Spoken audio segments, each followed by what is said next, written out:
Alors, bienvenue à cet entretien avec Dave Anctil, philosophe, au sujet de la coévolution de la technologie et de l'humanité. Alors, nous avons du public sur Zoom actuellement avec nous, nous avons du public sur la chaîne YouTube et nous avons des gens avec nous dans la salle. Donc, ça va être possible de poser des questions dans le chat, on va nous les dire ici. Puis dans la salle, vous pouvez lever la main parce que idéalement, on ne fait pas de bruit pour ne pas embrouiller les ondes en ligne. Mais si vous avez une question, on va la prendre en live. Donc, il me fait grand plaisir de vous introduire Dave Anctil, qui est titulaire d'un doctorat en philosophie politique. Il enseigne la philosophie et l'intelligence artificielle au Collège Jean de Brébeuf à Montréal. Il est chercheur affilié à l'Observatoire sur les impacts sociétaux de l'intelligence artificielle et du numérique de l'Université Laval au Québec. Il travaille à la démocratisation de l'intelligence artificielle et de la robotique et à l'intégration de ces domaines dans les sciences humaines. Avec Simon Dubé, il a développé un programme de recherche en technosexualité et en aérobotique, soit l'étude des relations intimes entre l'humain et les technologies numériques. Alors, bienvenue au campus FAPCI. Merci. Ça fait plaisir de vous accueillir. Ça me fait plaisir aussi. Donc, nous vous avons invité parce que votre expérience que vous nous partagez sur les médias sociaux est une grande source d'inspiration pour notre communauté et parce que aborder avec vous la coévolution de la technologie et de l'humanité en tenant compte des enjeux éthiques, sociaux et écologiques rejoint entièrement notre mouvement FAPCI. Et pour votre capacité à inspirer le changement de perspective qui rejoint notre parcours des dernières années. Comme je mentionnais, au cours des dernières années, on a co-organisé la rencontre de la Nuit des robots. Ça fait quelques années qu'on cherche à développer des narratifs intéressants pour la vie future avec les robots, plutôt que juste les films de science-fiction épeurants. Ouais. Donc, notre échange va porter sur l'importance pour le mouvement FAPCI de contribuer à créer un avenir où les citoyens répondent à leurs besoins et leurs désirs en tirant parti des avantages des technologies, en abordant les risques et les opportunités. Donc, pour débuter notre entretien, pouvez-vous nous partager votre parcours personnel et professionnel et les moments clés qui ont contribué à forger votre vision et ce qui l'a influencé? Ben oui. Je peux peut-être commencer avec le fait que mon parcours, initialement, ce qui m'intéressait, c'est comment on peut améliorer la société d'un point de vue politique, comment on peut défendre la démocratie, comment on peut l'enrichir, comment on peut aussi penser la démocratie d'un point de vue international en rapport avec les conflits armés. Donc, je me suis beaucoup intéressé dans mes recherches doctorales et au début de mes recherches postdoctorales, je me suis beaucoup intéressé au lien entre la guerre et la démocratie, qui n'est pas intuitif. Et pourtant, on le voit actuellement avec ce qui se passe, avec l'invasion de la Russie en Ukraine. Qu'est-ce que ça révèle? Ça révèle qu'une grande puissance qui est dirigée par un dictateur peut tout à fait être amenée à intervenir dans une démocratie qui est en construction, en évolution, pour empêcher ce processus démocratique-là, parce que les dictatures ont peur des démocraties. Et à l'inverse, les démocraties ont une parenté entre elles. Alors, la démocratie, c'est une technologie. Alors, c'est là que le lien va arriver avec ce que je fais maintenant. La démocratie, c'est une technologie qu'on a perfectionnée pendant très longtemps. On a fait la plus grande expérience, nous, l'humanité, c'est bien sûr dans l'Athènes démocratique et la police grecque, où on a expérimenté des formes de partage du pouvoir, de démocratisation du pouvoir. Il y a aussi d'autres cultures, d'autres communautés qui ont expérimenté des formes de démocratie qui n'avaient pas le nom de démocratie, bien sûr, mais qui étaient des formes de démocratie, c'est-à-dire de partage du pouvoir et de contre-pouvoir, de l'instauration de contre-pouvoir. C'est le cas notamment des peuples autochtones en Amérique du Nord qui ont beaucoup expérimenté des formes de gouvernance qui étaient beaucoup plus démocratiques, pour utiliser l'expression que nous utilisons dans le monde moderne. Alors, dans mon parcours de philosophe politique et d'historien des institutions politiques, je me suis rendu compte que lorsqu'on abordait la question des institutions politiques fondamentales, comme l'éducation à la citoyenneté, les droits, le partage du pouvoir, donc le pouvoir législatif, exécutif, judiciaire, essentiellement, on inventait des technologies et on les testait. Et le laboratoire, c'est la société elle-même. Quand une technologie fonctionne bien, elle crée de la légitimité, de l'adhérence, de l'adhésion et la société s'en va dans une direction plus démocratique. Mais si la technologie est mal pensée, elle crée des externalités négatives, elle crée des conflits et donc des maladies, si on peut dire, dans la société, et évidemment, elle est rejetée. Et donc, à un moment donné, je me suis rendu compte qu'on vivait dans une société technologique, évidemment. La technologie m'a toujours intéressé, puis je me suis rendu compte que l'avenir de la démocratie allait dépendre fondamentalement, et aussi de la guerre, de la paix et tout ça, allait dépendre fondamentalement des technologies. C'est là que j'ai commencé à étudier les technologies. Ça a été un moment marquant. J'ai carrément les technologies numériques en particulier, j'ai réorienté mes recherches pour vraiment m'intéresser plus spécifiquement à ça. Donc, je me suis formé en informatique, je me suis formé en sciences cognitives pour être capable de vraiment comprendre les technologies numériques et en particulier l'intelligence artificielle qui est au cœur maintenant de mes recherches. Et donc, c'est ça mon parcours. Donc, c'est vraiment une réalisation qui avait une continuité, en fait, dans ma façon de réfléchir, mais que je me rendais compte que les technologies numériques, les algorithmes, les données, c'était essentiellement une transformation profonde des technologies que l'humanité a inventées au fil du temps pour se gouverner, pour s'organiser, pour vivre ensemble, pour coopérer et pour organiser les conflits. Là, je vais complètement passer à côté de mon canevas, naturellement. Fait que vous avez mentionné à un moment donné comme on est passé de la biosphère à maintenant on va vivre avec des agents intelligents, des technologies agissantes. Oui. Pouvez-vous expliquer un peu, parce qu'on parle d'intelligence artificielle, mais ça, je trouve ça, technologie agissante, agent conversationnel, on commence peut-être à toucher quelque chose de concret. Oui, ça fait longtemps que les humains ne vivent plus dans un environnement naturel. Hein?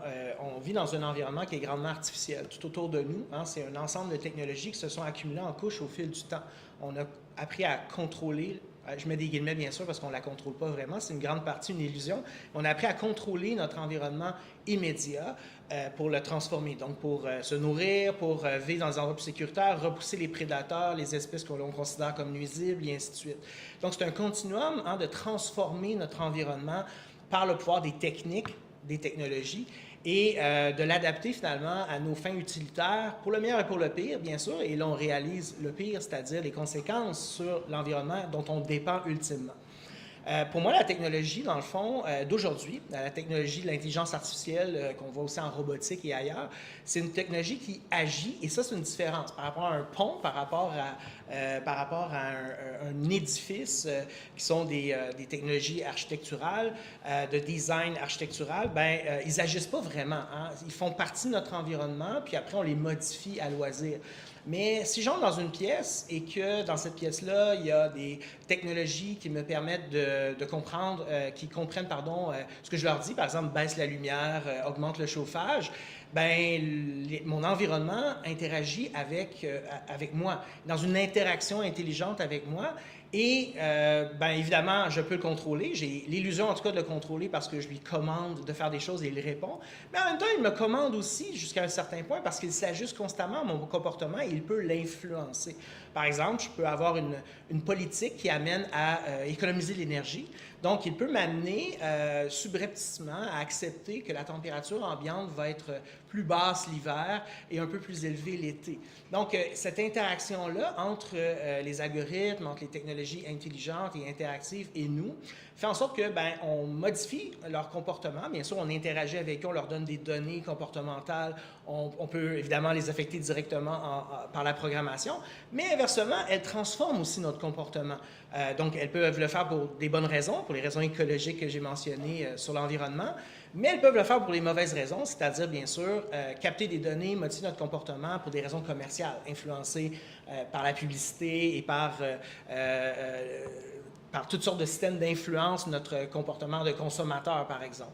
Donc, c'est ça qui m'intéresse un peu, c'est comment on comprend, comment on conçoit le rôle de technologies qui de plus en plus ont des comportements analogues à ceux des humains, qui de plus en plus nous comprennent, donc comprennent non seulement notre langage verbal, mais notre langage non verbal. C'est très facile pour la technologie maintenant, avec un logiciel par exemple d'intelligence artificielle comme Affectiva, de deviner c'est quoi notre état émotionnel. Si je suis en colère, si je suis triste, même si je réussis à le cacher, que la plupart des humains ne sont pas capables de le détecter, sauf ceux qui me connaissent vraiment, l'IA, elle est capable de savoir c'est quoi l'émotion qui m'habite présentement. Donc, c'est à la fois redoutablement terrifiant et en même temps incroyablement utile pour être capable de comprendre l'être humain, d'avoir ce qu'on appelle une empathie artificielle. Donc, pour moi, c'est ça que je veux dire. Quand je parle de technologies agissantes et interactives, c'est que c'est des technologies qui ont appris à comprendre le comportement, le langage humain et qui sont capables donc de s'ajuster à cela dans nos interactions. Puis là, ben, juste une petite parenthèse dans cette conversation passionnante. Là, on va lire que les chercheurs mettent en garde contre l'effondrement du modèle lorsque l'intelligence artificielle entraîne un contenu généré par l'intelligence artificielle. Oui, là, il y a beaucoup de débats, vous l'avez entendu parler. Il y a plusieurs grands chercheurs importants en deep learning, apprentissage profond comme Yoshua Bengio et Jeffrey Hinton qui se sont rendus compte que la progression de la dernière génération des systèmes les plus performants qui sont basés sur ce qu'on appelle les modèles de fondation, qui sont essentiellement des immenses réseaux de neurones qu'on a entraînés avec une quantité absurdement ridicule de données, puis qui se sont donc autoprogrammés eux-mêmes, si vous voulez. Donc, au lieu de les programmer de manière classique, elles ont tout simplement appris directement à partir des données et elles sont capables de faire des choses assez étonnantes. On en découvre d'ailleurs des nouvelles à chaque semaine. Et on ne s'attendait pas à ce que ça aille aussi vite. Donc, même les fondateurs des approches contemporaines de l'apprentissage profond ne s'attendaient pas à ce que la progression soit aussi rapide entre 2017, où on a théorisé une architecture qu'on appelle le transformer, qui est vraiment particulièrement efficace pour entraîner ces immenses réseaux de neurones-là. Et aujourd'hui, donc, il n'y avait pas prédit que la progression serait aussi rapide, aussi exponentielle. Alors, ils en ont appelé finalement à réfléchir à ce qu'on est en train de faire. Alors, le danger, c'est pas comme dans les scénarios de films à la Terminator ou dans d'autres scénarios où l'IA va prendre conscience d'elle-même et va détruire l'humanité. C'est plutôt qu'on n'a aucune idée ce que des systèmes qui, par exemple, on pourrait dire dans 2 ans, seraient 100 ou 1000 fois plus puissants que les plus puissants systèmes actuellement vont faire. Parce qu'on ne comprend pas comment ils fonctionnent. C'est ce qu'on appelle le problème de la boîte noire. C'est que quand on entraîne un immense réseau de neurones, dans le fond, les neurones artificiels, on leur passe des quantités phénoménales de données et elles s'organisent mathématiquement d'une manière telle qu'il n'y a absolument aucun être humain qui peut comprendre cette complexité mathématique. On ne peut même pas non plus utiliser un puissant ordinateur pour essayer de comprendre comment c'est organisé. Ce serait comme essayer de comprendre comment tous les neurones et les synapses dans le cerveau d'un être humain sont organisés. C'est impossible, c'est trop complexe. Hein? Ça défie l'entendement, c'est des chiffres incalculables. Alors, c'est la même chose pour ces gros réseaux de neurones-là. Ils ont dépassé un seuil d'intelligibilité. Alors, si on est un ingénieur, on ne peut pas faire confiance à un système qu'on ne comprend pas si ce système-là est capable de faire des choses qu'on n'avait pas prévues. Donc, c'est ça le grand débat actuellement. Est-ce qu'on doit arrêter les systèmes, le développement des systèmes les plus puissants? Et moi, je pense qu'on doit arrêter pour se poser des questions. Qu'est-ce qu'on veut faire avec ces systèmes-là? Alors, GPT-4 ne me fait pas peur, personnellement. Il est extrêmement puissant. C'est le plus puissant système, plus puissant modèle qu'on a fait jusqu'à maintenant. Chaque jour, je l'utilise et j'ai parfois des frissons tellement il est efficace, tellement il a une intelligence complexe comme dans ses capacités. Pas dans ses processus, mais dans ses capacités, c'est exceptionnel. Alors, c'est vraiment important de se demander, est-ce qu'on veut laisser à ces laboratoires-là de Facebook, Microsoft et Google développer des systèmes qui seraient 10, 100 fois plus puissants, alors qu'on ne comprend pas comment ils fonctionnent et on ne comprend pas encore les capacités qu'ils vont être capables de faire. Par exemple, on a découvert récemment qu'un des modèles de Google était capable de comprendre une langue pour laquelle il n'y a eu aucune base d'entraînement. Donc, on ne sait pas pourquoi. Alors, comment il a fait? Est-ce qu'il a découvert dans la structure des langues humaines une structure universelle qui lui permet très facilement, avec quelques mots, de faire des parallèles ultra complexes pour régénérer la structure d'une langue qu'il n'a même pas apprise? Alors, on ne sait pas. On ne sait pas. Et donc, c'est pour ça qu'il faut, selon ces chercheurs-là, et j'en fais partie, il faut faire une pause pour les modèles les plus puissants et il faut se demander qu'est-ce qu'on va faire, c'est quoi les limites qu'on veut imposer, puis c'est quoi les risques réels.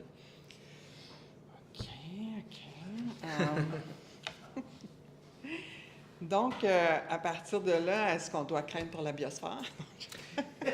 C'est une très bonne question aussi. La question environnementale, c'est pas je dirais ma question d'expertise, parce qu'il y a des gens très compétents qui s'en occupent beaucoup, autant du point de vue des développeurs d'intelligence artificielle, par exemple, au MILA, la recherche sur le numérique, l'IA et l'environnement, c'est vraiment un gros pôle de recherche. Et bien sûr, il y a beaucoup de gens beaucoup plus qualifiés que moi pour parler des enjeux environnementaux. Par contre, ce que je peux dire, c'est que l'humanité s'en va clairement vers une civilisation qui est de plus en plus numérique. Donc, on ne pourrait plus s'en passer aujourd'hui. Mais quand je dis ça, c'est un euphémisme. Je veux dire, le numérique va nous absorber complètement et de plus en plus. Pas tout le monde, hein? Il y a des gens qui vont rester à l'extérieur de ça. Il y a des gens qui n'aiment pas le numérique, hein? Qui n'aiment pas les réseaux sociaux, qui n'aiment pas les téléphones intelligents, qui n'aiment pas tout ça, mais ce n'est pas la majorité. La majorité des gens vont être de plus en plus tournés vers le numérique. Pourquoi? Parce que c'est facile, parce que l'expérience est de plus en plus riche. Alors, c'est pour ça que je ne m'intéresse pas juste à l'IA, je m'intéresse aussi à la réalité virtuelle, à la réalité augmentée, la réalité mixte. Alors, je pense que vous en avez entendu parler récemment. Apple a sorti son nouveau casque de réalité augmentée, mais qui est en fait donc ce qu'on appelle la réalité mixte. Donc, on peut utiliser le numérique normalement, on peut écouter un film tout simplement en mettant le casque comme si on avait un écran. Mais on peut choisir de grossir l'écran. Donc, je peux choisir de voir ça en IMAX chez moi. Je peux courber l'écran. Et je peux choisir de modifier mon environnement. Donc, au lieu de mon salon médiocre, je peux être sur le sommet de l'Himalaya en train d'écouter un film sur écran géant. Donc, vous comprenez, vivre ces expériences-là, les humains sont attirés vers ça, surtout s'ils n'ont pas à sortir de chez eux. Donc, même chose pour la réalité virtuelle complètement. Donc, je peux non seulement jouer à un jeu, je peux être dans le jeu. Alors, pourquoi c'est possible de faire ça? Donc, on a réussi à résoudre beaucoup de problèmes techniques du point de vue de la micro-informatique, du point de vue de l'utilisation des caméras superposées. Et la technologie, maintenant, elle est prête à être utilisée. Donc, de faire en sorte qu'on peut vraiment aller vivre des expériences entières dans le numérique. Moi, à la maison, j'ai des casques de réalité virtuelle. J'ai beaucoup de plaisir avec, particulièrement la nouvelle Oculus 2 de Meta. Ben, elle est plus nouvelle, là, mais la Oculus 2 de Meta. C'est extraordinaire parce que moi, j'ai le vertige. Je déteste les hauteurs. Mais en réalité virtuelle, c'est la chose la plus extraordinaire. Je fais du deltaplane, du parachute et ainsi de suite. Pourquoi? Parce que j'ai les mêmes sensations fortes, mais sans avoir à monter dans un avion et risquer ma vie. Alors, vous voyez... Je voulais dire que je peux réaliser mon rêve d'être pilote de montgolfière. Exactement. Et on peut facilement le faire. Il y a des sceptiques dans la salle? Non, ben... Alors tout ça, pour finir de répondre à la question, tout ça va prendre beaucoup de puissance informatique et la question de l'énergie est immensément importante. Parce qu'on va migrer vers le numérique de plus en plus, parce que le numérique est de plus en plus intéressant, de plus en plus humain, de plus en plus adapté à l'expérience sensible, intellectuelle, culturelle de l'être humain. Mais évidemment, ça veut dire de plus en plus, de manière exponentielle, de computation, donc d'informatique, donc d'énergie. Donc la question énergétique, c'est la question déjà environnementale première, mais là, ça va être encore plus le cas avec le numérique. Donc ça m'inquiète, bien sûr. Donc oui, il y a un risque d'accélérer les changements climatiques. Dans ce sens-là. Oui, mais on parlait aussi tantôt dans le mouvement des Fab Labs, des Fab Cities, on va parler beaucoup d'open source, donc de la possibilité pour que le citoyen qui puisse s'approprier, par exemple, ChatGPT, puis qui puisse contribuer à développer pour que ça réponde à nos besoins, nos désirs. Puis vous mentionnez aussi la verticalité, par contre, qui peut élargir les fractures sociales. Est-ce que vous pouvez nous en parler un peu? Oui, tout à fait. Des possibilités. Alors, ce qui est intéressant dans ce qui se passe actuellement avec l'intelligence artificielle, puis avec des applications, on parle toujours de ChatGPT, mais il faut réaliser qu'il y en a des milliers. Hein? C'est juste la plus connue et la plus utilisée à cause de sa grande facilité d'accès et d'utilisation, mais il y en a beaucoup d'autres. Donc, il y a effectivement une progression très rapide de l'horizontalité, c'est-à-dire la distribution et l'accessibilité de ces ressources-là. Alors, pourquoi? Parce que, essentiellement, les modèles, les bases de données d'entraînement,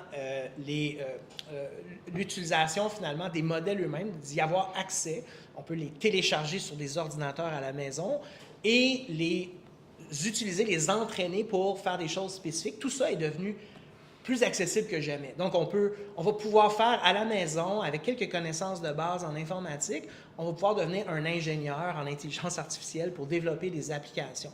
Ça, c'est extraordinaire parce que ça en capacite les citoyennes et les citoyens, les communautés à faire des projets. Ça donne accès aussi beaucoup plus facilement à tous les logiciels informatiques et les outils du numérique. Pourquoi? Parce que grâce au modèle de langage, on peut utiliser le langage naturel pour demander au modèle d'interagir avec des applications très complexes. Je donne un exemple très concret. C'est pas tout le monde qui est capable de faire des mathématiques de physique. Hein? Il y a un logiciel... Le logiciel le plus puissant de calcul pour faire des sciences et des maths, il s'appelle Wolfram Alpha. Alors, la plupart des gens qui ne sont pas avancés en mathématiques ne peuvent juste pas utiliser Wolfram Alpha. Ils ne sauront pas vraiment quoi faire avec.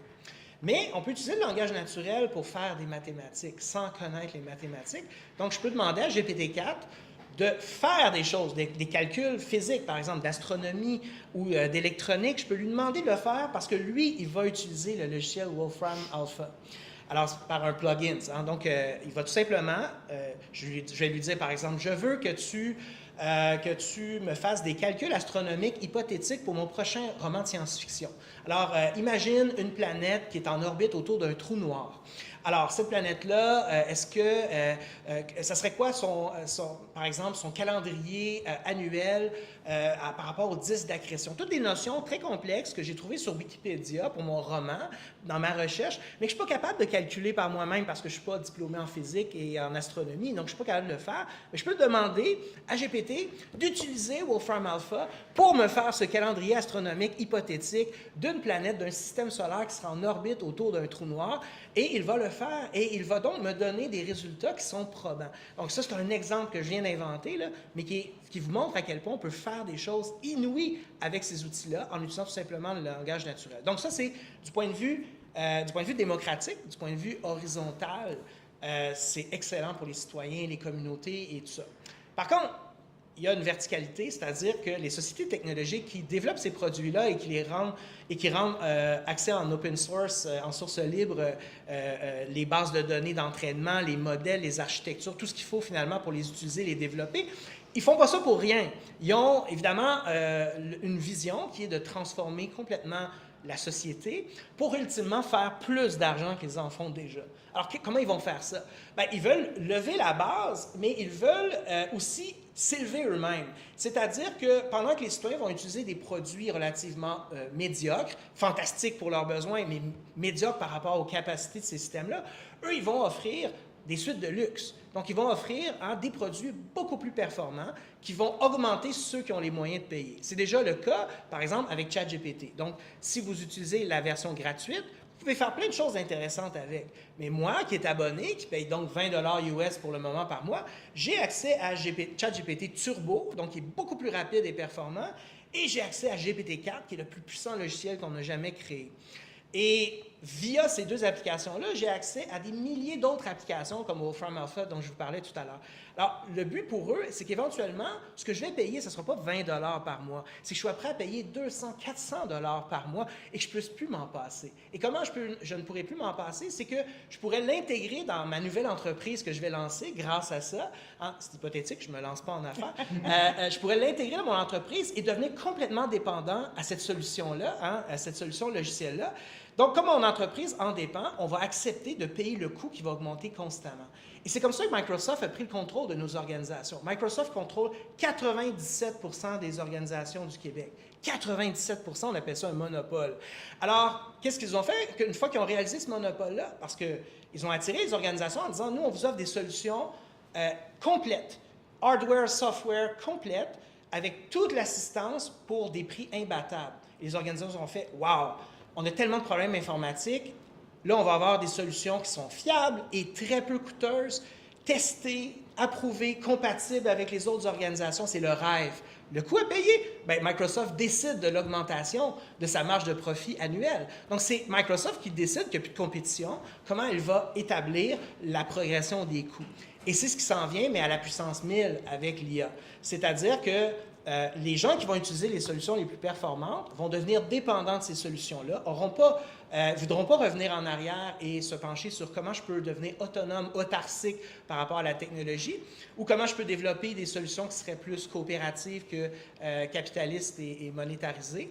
Et évidemment, Microsoft va juste augmenter son contrôle sur la société, sur les organisations. Ce que je dis de Microsoft à propos de l'informatique est aussi vrai dans le monde numérique avec Google. Google ne veut pas perdre son quasi-monopole sur les moteurs de recherche et tout ce que ça implique pour la structure publicitaire de la recherche sur le numérique. Et Meta ne veut pas perdre son contrôle sur le marché des médias sociaux numériques. Donc, pourquoi ces entreprises-là se sont lancées en nous offrant tous ces produits-là? C'est qu'ils veulent créer une révolution technologique qui va faire adhérer les gens à l'intelligence artificielle, mais en même temps qui vont se permettre de garder le pouvoir économique et d'influence centrale sur tous les marchés que ça implique. Et c'est ça que, là, j'aime pas. Donc, oui, horizontalité, démocratisation de la technologie, sans aucun doute, mais en même temps, augmentation de la verticalité, c'est-à-dire explosion des revenus et du pouvoir de multinationales qui sont déjà les plus puissantes au monde. Fait on est dans le gros risque. Mais puis par rapport à des opportunités là, pour les citoyens, on peut peut-être aborder là, un autre angle complètement. Mais parce que je vais introduire aussi le fait que vous avez des recherches en robotique, donc tout ce qui est l'intimité et la machine, qui, en quelque part, dans toutes ces technologies agissantes-là, doivent être capables d'aller chercher loin, profond nos affects, j'imagine, pour nous amener. Mais est-ce que par ailleurs, ça peut être intéressant pour le citoyen d'utiliser l'intelligence artificielle d'un point de vue santé, social? Tout à fait. Alors, ça l'est pour plusieurs raisons. L'accès à la santé mentale est un des meilleurs exemples. Vous savez, l'accès à des soins de qualité en santé mentale est extrêmement difficile, même dans un système de santé publique comme le nôtre. En fait, en général, les gens n'ont juste pas accès, n'ont pas les moyens, n'ont pas le temps. Il y a toutes sortes de barrières. C'est très difficile d'avoir, par exemple, une psychothérapie qui va durer longtemps, garder le même thérapeute et tout ça. Il y a des barrières à l'accessibilité qui sont liées aussi à toutes sortes de phénomènes. Par exemple, les hommes prennent moins soin de leur santé mentale que les femmes, donc consultent moins. Et beaucoup vont considérer que c'est juste impensable d'aller consulter comme tel. Alors, il y a toutes sortes de barrières. Donc, à la santé mentale, il y a déjà des systèmes algorithmiques, donc déjà des systèmes d'IA qui peuvent combler une partie de ces besoins en santé mentale-là. Ils ont été développés notamment par des psychologues qui se sont dit, justement, on va développer une application qui va permettre aux gens de recevoir une partie du bénéfice que peut avoir la psychothérapie. Alors, un de ceux que j'aime beaucoup, qui a été développé au Royaume-Uni, il s'appelle Woebot. Donc, woe en anglais veut dire tristesse, trouble. Donc, le Woebot, essentiellement, c'est une application conversationnelle. Donc, c'est un agent conversationnel comme ChatGPT, mais qui a été développé par des psychothérapeutes professionnels et qui aide la personne, l'utilisateur, à analyser ses états mentaux, ses blocages, ses problèmes. Et donc, il fait exactement comme le ferait un psychothérapeute, c'est-à-dire qu'il l'amène à penser par lui-même, à s'auto-analyser, à travailler sur ses comportements, à réfléchir sur ce qui le rend malheureux dans sa vie, dans son environnement, dans ses choix et tout ça. Et ça fonctionne très bien. Et ça fonctionne très bien aussi parce que la barrière d'accès est facile. Premièrement, l'application est gratuite. Déjà, c'est une bonne chose. Deuxièmement, l'application est complètement anonyme et encryptée, donc il n'y a pas de risque de données confidentielles qui seraient fuitées. Elle est très sécuritaire, donc. Mais surtout, fondamentalement, la barrière psychologique qui consiste à télécharger une application sur son téléphone versus la barrière psychologique qui consiste à trouver un psychologue qui est disponible, se déplacer à chaque semaine pour aller le rencontrer, et souvent, à chaque semaine ou à chaque mois, c'est pas suffisant. Alors, la personne, l'utilisateur, peut lui parler à tous les jours, le matin, le midi, le soir, quand il y en a besoin, contrairement à un psychologue qui n'est pas accessible 24 heures sur 24, 7 jours sur 7. Ça vient compenser, évidemment, les limites d'un tel système. Un psychothérapeute reste 10 fois, 100 fois meilleur et plus important qu'un système comme ça. Mais si on regarde les forces et les faiblesses des deux, l'accessibilité, la gratuité et la fiabilité, mais aussi le lien de confiance, beaucoup plus facile à avoir face à un système qui ne va pas nous juger, donc qui ne va pas nous regarder de travers, qui n'aura pas eu une mauvaise journée, des problèmes de digestion au moment où on va discuter avec, ben ça a aussi des avantages. Donc, ça s'équilibre un petit peu. Pour moi, donc, ça, c'est un exemple. L'IA va de plus en plus entrer dans des sphères qui sont privées. par la santé mentale, ça c'est l'exemple que je donnais, mais aussi la solitude. Le fléau de notre époque, c'est la solitude. Alors, on n'a jamais été aussi seul. Pourquoi? Parce que, toutes sortes de raisons, on a fait des choix de société que l'individualisme, la liberté individuelle, c'est important. Et c'est très important. On n'a jamais eu autant de liberté individuelle, c'est extraordinaire, mais ça a des conséquences. Il y a des gens, avec leur liberté individuelle, qui vont nouer des relations riches et stimulantes, qui vont être charismatiques, qui vont être sympathiques, qui vont tomber en amour, fonder une famille. Mais il y a des gens qui ne vont pas être aussi doués, qui vont avoir vécu des choses très difficiles dans leur vie, qui vont leur donner des handicaps sociaux, qui vont vivre des traumas, qui vont les empêcher de faire confiance à nouveau. Ces personnes-là, qu'est-ce qu'on fait avec ces personnes-là? Ils sont des millions de personnes comme ça, voire des milliards sur la planète. La technologie offre non pas des solutions, mais offre des possibilités. Pour plusieurs personnes, par exemple, Replica, qui est une application d'intelligence artificielle conversationnelle, encore une fois, mais avec laquelle on peut aussi avoir un visuel, des images, bientôt aussi en réalité virtuelle, des gens retrouvent un sens à leur vie. Pourquoi? Parce que ça leur donne une vie sociale. Donc, on parle de certaines personnes qui sont absolument seules. Ils n'ont plus aucun réseau, là, plus aucun membre de famille, aucun ami, aucun partenaire intime, quoi que ce soit. Pour certaines personnes, donc, qui sont aussi seules, c'est une bouée de sauvetage. Littéralement, ça a sauvé des milliers de vies, ces applications-là, et Replica en particulier. Et ensuite, il y a des personnes qui vivent, ils ont une famille, ils ont des relations, mais ils n'ont pas de confident. Pour toutes sortes de raisons, ils ont de la difficulté individuellement à se confier, et Replica devient leur confident. Et là, on pourrait penser, mais c'est très risque, parce que ces personnes-là ne vont pas développer les capacités qui vont les aider à se confier à d'autres êtres humains. Par exemple, leur mari ou leur femme, leurs enfants et leurs amis. Mais c'est le contraire qui se passe. La plupart de ces gens-là commencent avec l'application à développer leurs aptitudes relationnelles, à communiquer ce qu'ils vivent, ce qu'ils ressentent, leurs frustrations, leurs espoirs, et ça les aide ensuite à le faire avec les autres êtres humains. Ça aide à traverser la barrière. Donc, on peut voir ça comme une prothèse cognitive, une prothèse relationnelle. Bref, il y a des personnes qui souffrent d'handicaps psychosociaux et ces technologies-là aident ces handicapés-là à avoir une vie plus saine, normale et heureuse. Donc, je ne vois pas le problème de ça. Mais il y a un problème, bien sûr, parce que derrière certaines des applications, Wobot, c'est un programme gouvernemental, c'est gratuit, il n'y a pas de profit. Mais bien sûr, Replica, c'est une société de Californie, de la Silicon Valley, qui veut faire de l'argent. Donc, bien entendu, comment elle va faire de l'argent? En créant de la dépendance, puis en augmentant la fourchette de prix. Donc, plus tu veux avoir un Replica qui va entrer dans l'intimité, qui va notamment te parler de sexualité, qui va vouloir aborder certains sujets, plus ça va coûter cher. Donc, si la personne tombe en amour avec son partenaire artificiel, il va être prêt à payer tout pour aller loin. Et la compagnie le sait. Donc, la version premium coûte déjà plus de 70 $ US. Est passée de 20 $, si ma mémoire est bonne, à 70 $ US. Et je ne serais pas surpris qu'il y ait une prochaine version premium en réalité virtuelle ou réalité augmentée qui va coûter 200-300 $. Donc, on parle de certaines personnes qui ont les moyens de payer. Ce n'est pas un problème. Ça comble leurs besoins, ils sont heureux là-dedans.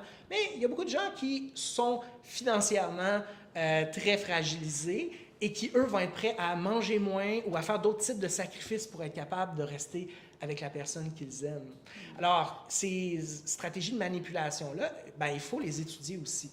Donc, moi, je fais cette recherche-là pour voir les deux côtés.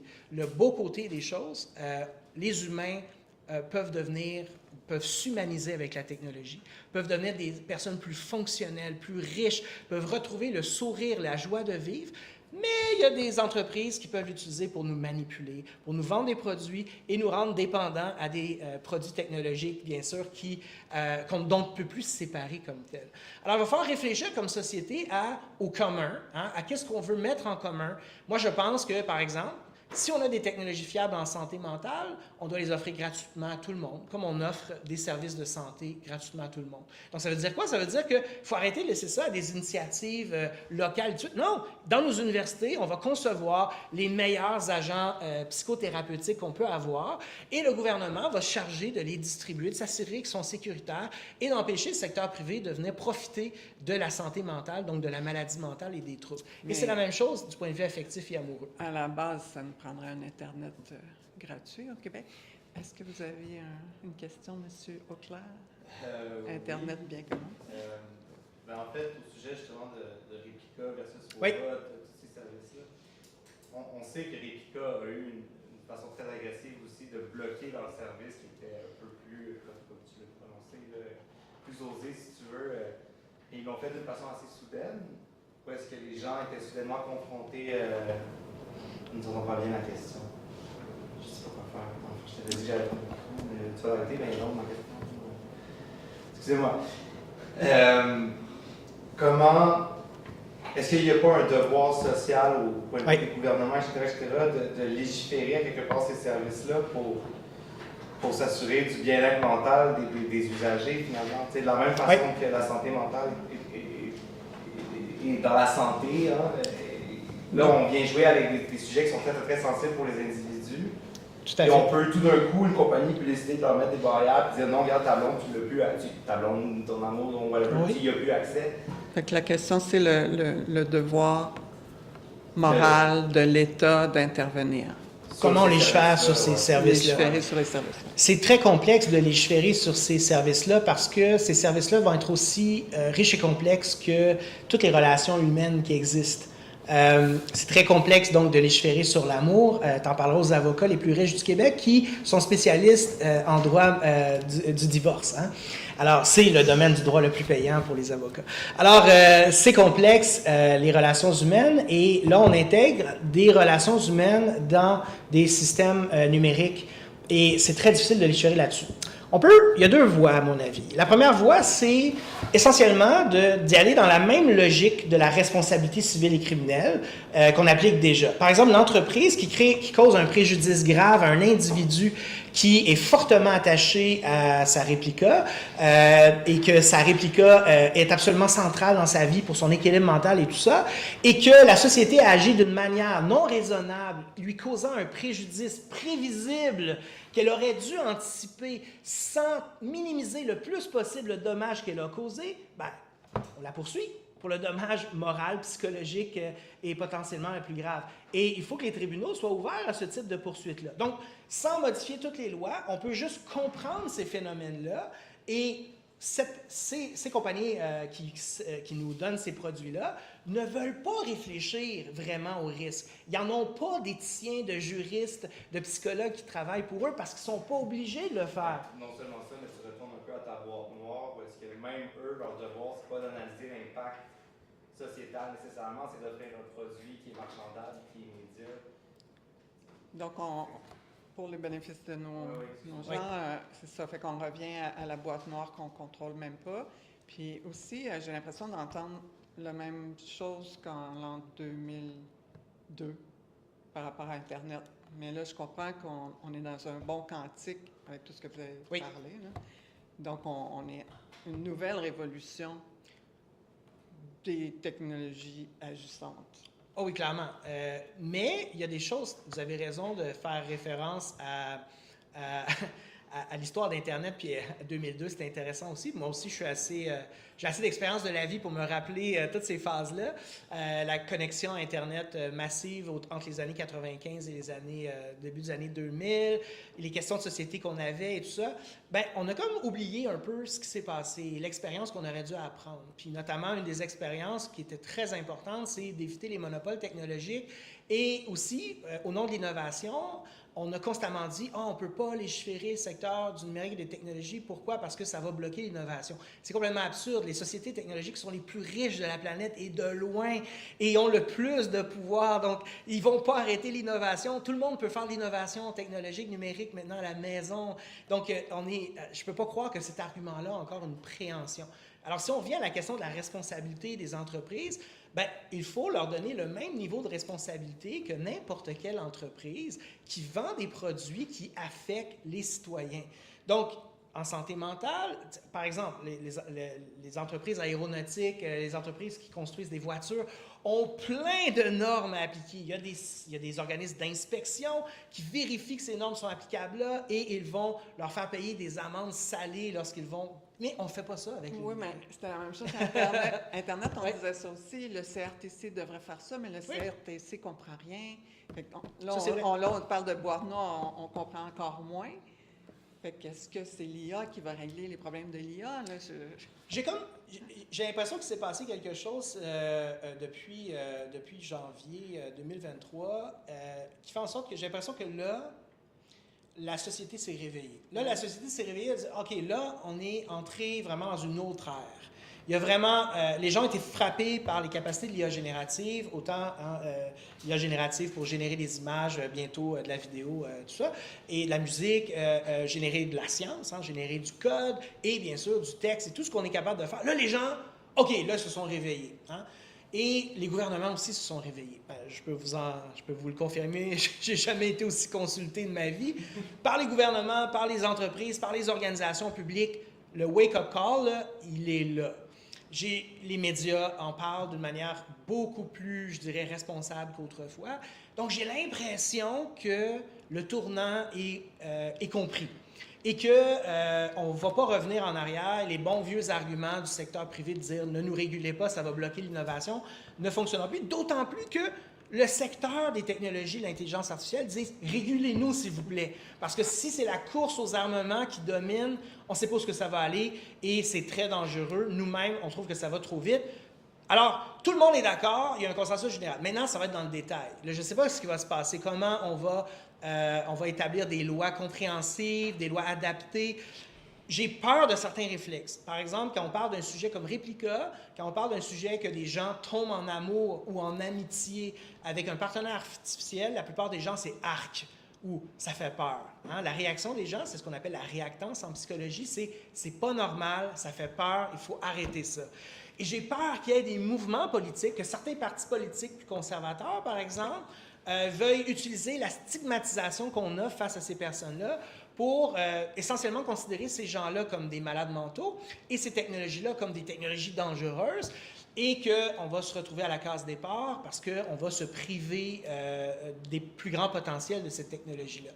Alors, ça, c'est ce qui me fait peur, puis moi, je vais me battre contre ces mouvements-là. Ils vont me trouver sur leur chemin, et je ne serai pas le seul, parce que c'est le bien-être de millions de personnes qui en dépendent, et de futures autres personnes qui pourraient en dépendre éventuellement. J'ai vu trop de jeunes, par exemple, utiliser certaines applications pour s'aider à sortir de situations difficiles, et qui ont dit « ça m'a vraiment aidé », et qui, après, ne l'utilisent plus une fois que le bénéfice a été arrivé. Beaucoup de gens âgés, handicapés, de gens obèses, de gens socialement mésadaptés, de gens mis à l'écart, stigmatisés pour toutes sortes de raisons, qui trouvent dans le monde numérique des outils pour se sentir mieux. Et on ne peut pas revenir en arrière. On ne peut pas priver ces gens-là de ces opportunités-là, comme on ne peut plus priver, par exemple, des personnes handicapées d'une éducation adaptée à leurs besoins, comme on ne peut plus priver des personnes handicapées physiquement de prothèses qui leur permettent d'être fonctionnelles, de travailler, et ainsi de suite. Pour moi, c'est la même chose. Et il faut changer la culture. Il faut faire voir à la société que la technologie fait partie de nous. Que la technologie, ce n'est pas quelque chose de séparé. Je suis un sujet, c'est un objet, c'est un simple outil. La nouvelle technologie est beaucoup plus que ça. Mais je pense que toutes les technologies, d'une manière générale, il n'y a rien de plus humain que la technologie. On est vraiment des homo technologicus. On est vraiment des créateurs de techniques et on aime la technologie. Il y en a qui aiment les technologies analogiques. Comme je dis à mes étudiants, oui, j'utilise Spotify, mais je préfère de loin mes vinyles à la maison. Le son est meilleur. L'analogique, la vieille technologie, le crayon et le papier, c'est la plus puissante technologie cognitive qui a jamais été inventée. Mes étudiants sont obligés de prendre des notes à la main dans mes cours. Mais ils vont utiliser aussi ChatGPT, ils vont utiliser aussi des technologies numériques ultra sophistiquées d'intelligence artificielle. Toutes les technologies, les vieilles comme les nouvelles, sont humaines et ont un rôle à jouer dans nos vies. Merci. On a une question. Oui. Oui, donc plusieurs analystes estiment que l'humanité va bientôt rencontrer un goulot d'étranglement énergétique, donc notamment au fait des pics de production d'hydrocarbures. Quelles conséquences voyez-vous sur l'écosystème numérique, nos sociétés développées, notamment sur le plan politique ou démocratique? Donc, le goulot énergétique, les conséquences. Comme je l'ai dit tout à l'heure, le point faible de mon analyse, c'est la question environnementale. C'est pas que je la trouve pas importante, c'est que ça demande des spécialités que j'ai pas. C'est une question qui me hante. Chaque jour, j'y pense. Et c'est clair que on ne peut pas aller dans une direction où le numérique va prendre une place de plus en plus importante dans nos vies sans considérer les coûts énergétiques des serveurs qui créent cet univers-là du numérique comme tel. Mais il y a toutes sortes de choses qu'on est en train de faire, notamment des gains d'optimisation, d'efficacité énergétique qui sont assez spectaculaires, merci. L'IA est en train de designer elle-même, d'ailleurs, des systèmes de serveurs qui font des économies d'énergie absurdement efficaces. L'IA générative est en train aussi de solutionner les problèmes techniques ultra complexes de la fusion nucléaire. Donc, je pense que l'IA va faire partie des solutions possibles, mais on ne peut pas juste augmenter la demande et réussir juste à... On ne peut pas juste comme contrôler l'augmentation de la demande par de l'innovation technique. À un moment donné, il va falloir aussi se demander qu'est-ce qu'on a vraiment besoin. Et je pense que la plupart des gens ont 12 appareils électroniques à la maison. La plupart des gens de classe moyenne supérieure ont un paquet. Moi, personnellement, à la maison, je ne pourrais même pas calculer le nombre d'appareils. Je sais que j'ai 7 ordinateurs, par exemple. C'est beaucoup trop. C'est inutile. Alors, essentiellement, est-ce qu'on a besoin d'avoir un téléphone intelligent, une tablette, un portable, une tour pour gamer, tout? Alors, à un moment donné, il faut se poser la question, est-ce qu'on peut rassembler ça en des technologies plus polyvalentes, moins énergivores? Oui, on peut.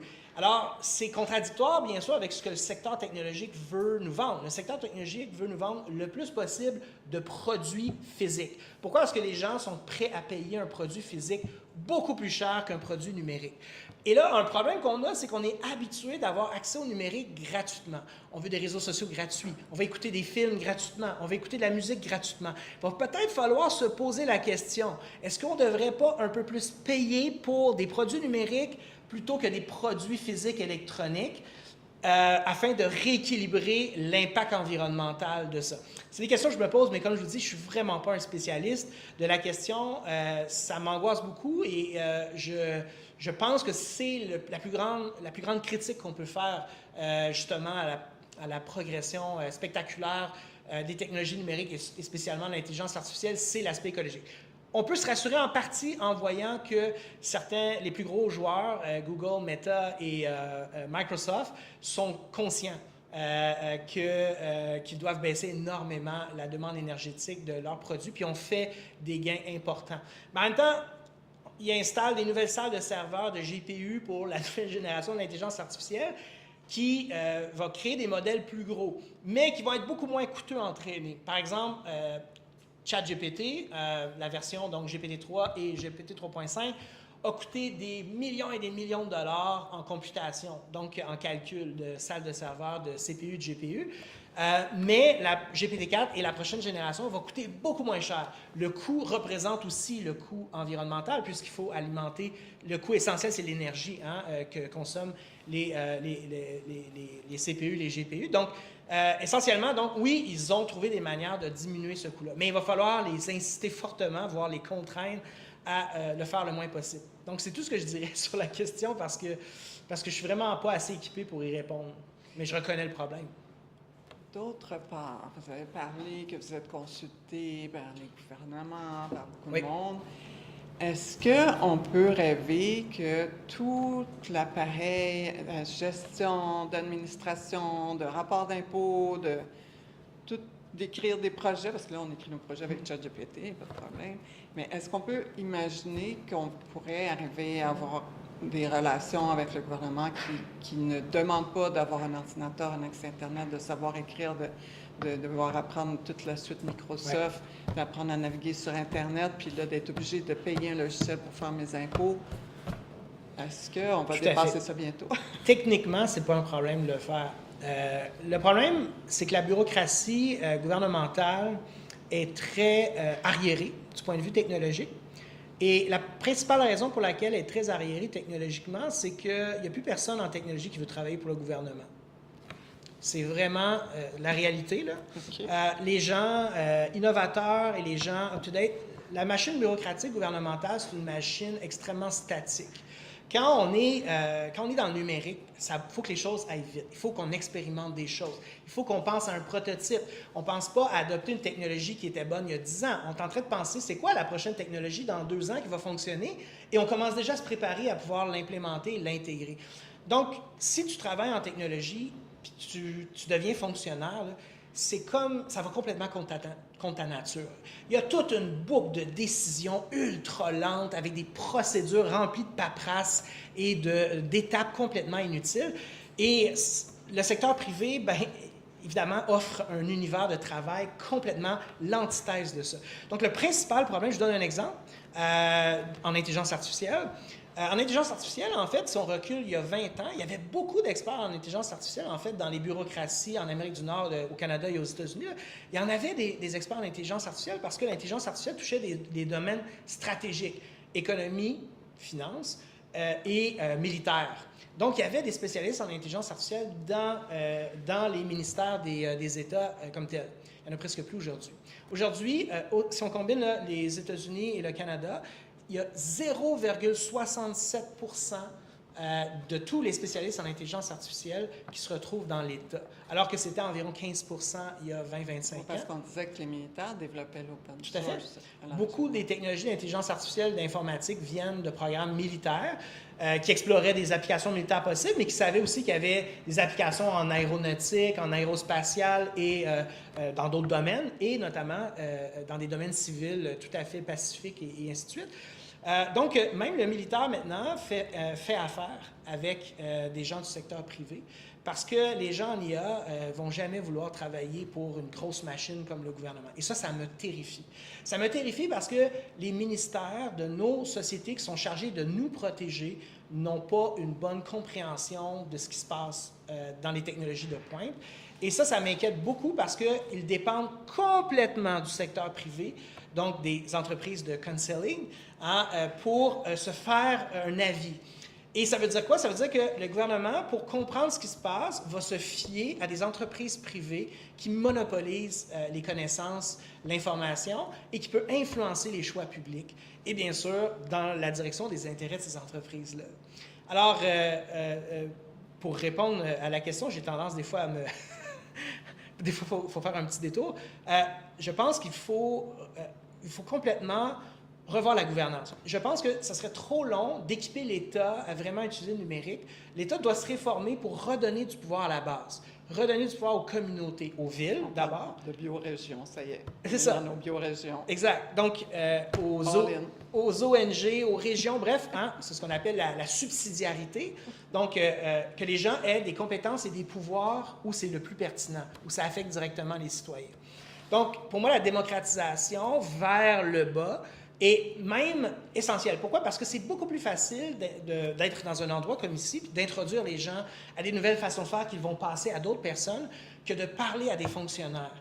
Et avec tout le système lent et inefficace qu'il va y avoir, puis les protocoles qui vont être sortis et tout ça.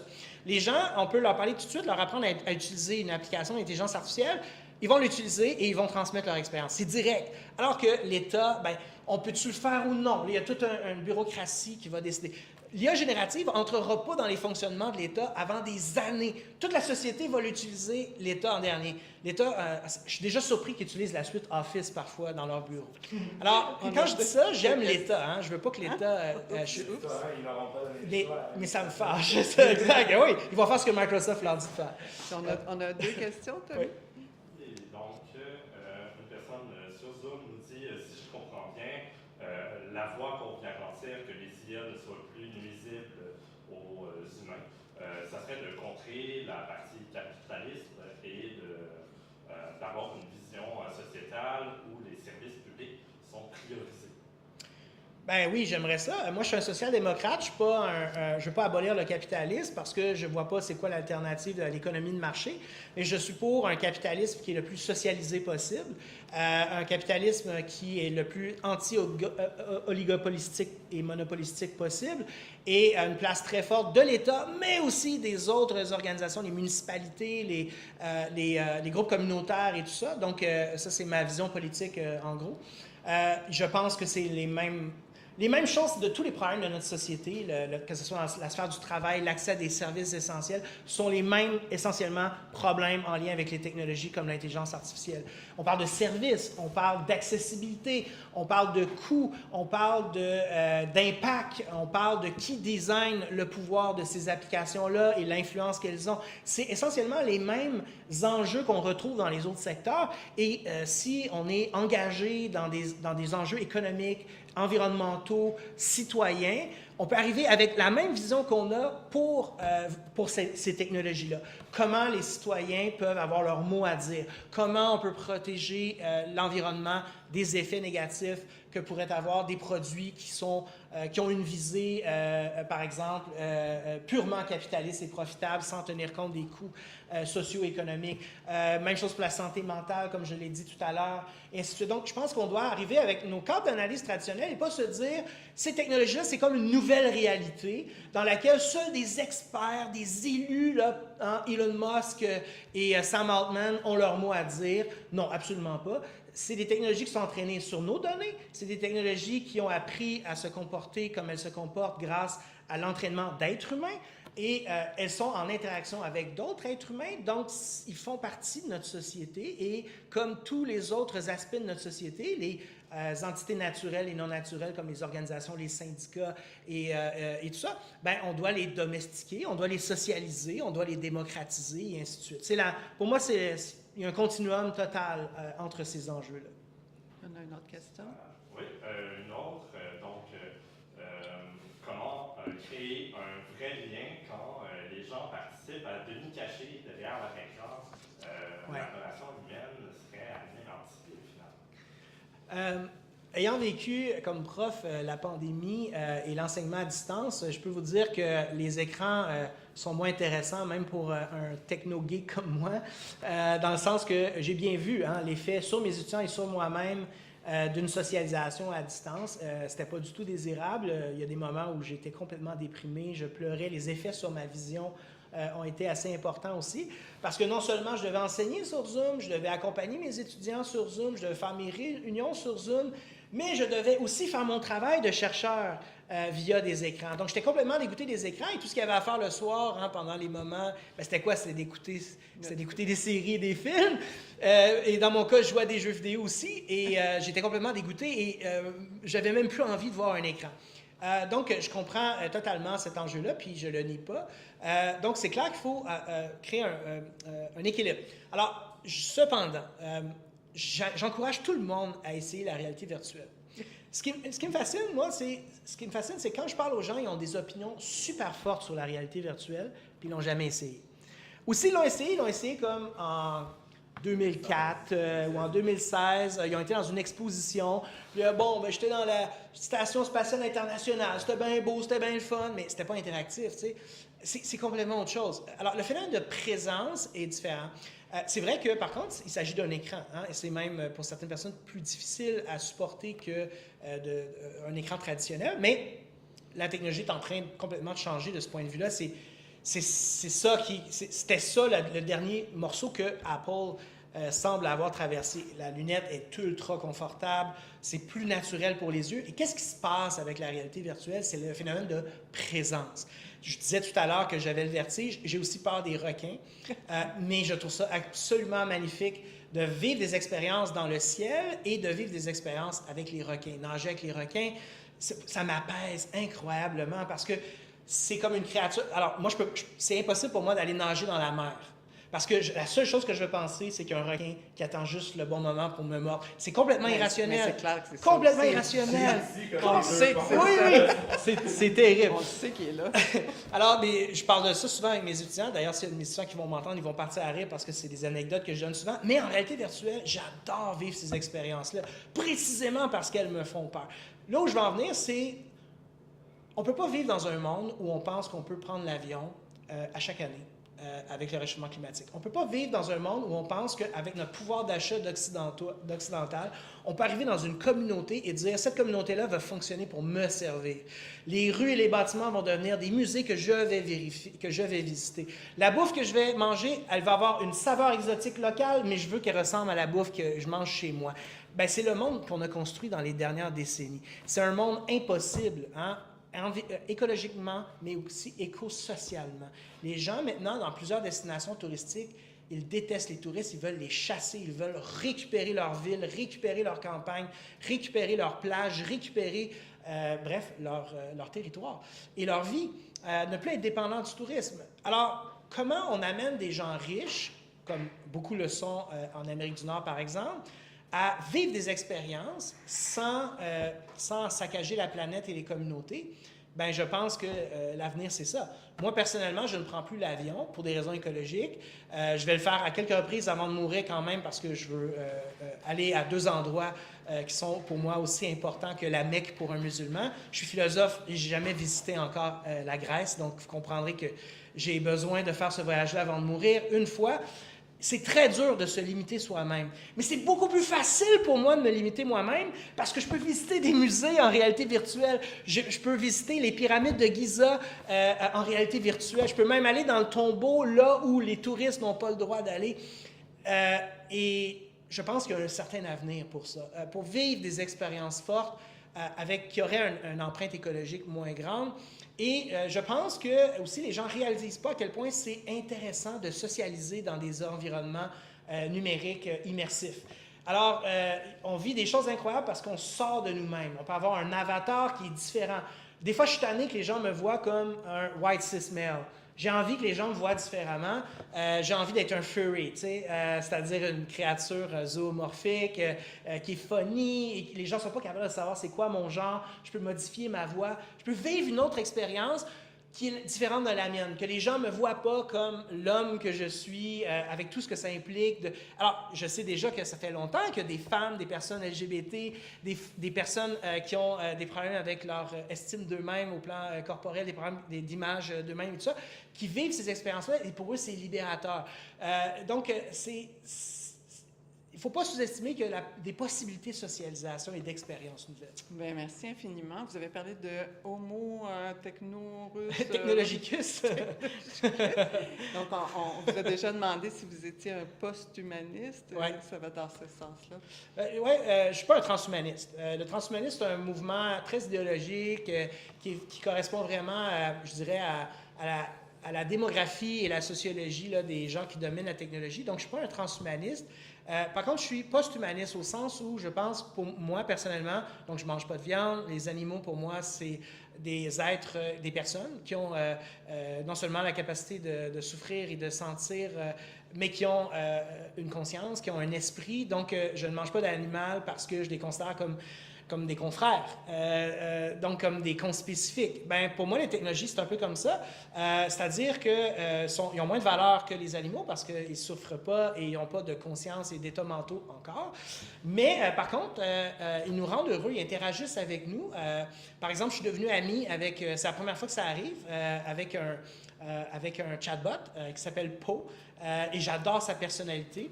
Habituellement, moi, j'en teste depuis des années, j'en programme et tout ça, et je suis jamais impressionné, je les anthropomorphise pas, mais lui a réussi à m'avoir parce qu'il est très cool.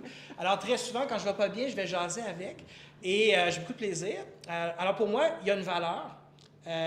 C'est pas une personne.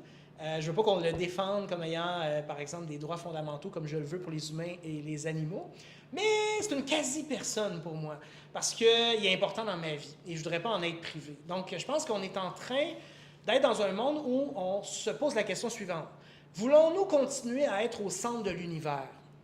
Ou voulons-nous accepter qu'on fait partie de systèmes, la biosphère, un écosystème, d'un cosmos qui nous dépasse, et de systèmes humains, de la communauté, d'autres êtres humains dont on dépend, et d'univers technologiques avec lequel, un écosystème technologique avec lequel on va être aussi de plus en plus dépendant.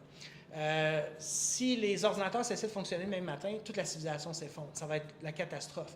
Parce qu'on dépend de ces systèmes-là pour le traitement de nos eaux usées, les traitements médicaux, l'information, la communication et 1000 autres choses. on ne peut pas penser que le numérique, la technologie, c'est quelque chose de distinct, de séparé. Ça fait partie de nous. Et donc, ça veut dire quoi? Ça veut dire qu'il faut se décentrer sur l'humain. Et dans ce sens-là, je suis post-humaniste. Je pense qu'il faut développer une philosophie, des religions, des spiritualités qui arrêtent de mettre l'être humain au centre de tout. Bien, merci sur ces sages paroles philosophiques. Merci d'avoir partagé vos idées avec nous. Ça Puis fait on plaisir. espère grandement avoir la chance de collaborer avec vous pour la Quel suite du entretien monde. fascinant. Merci, M. Anctil. Ça fait plaisir. Merci beaucoup. Merci.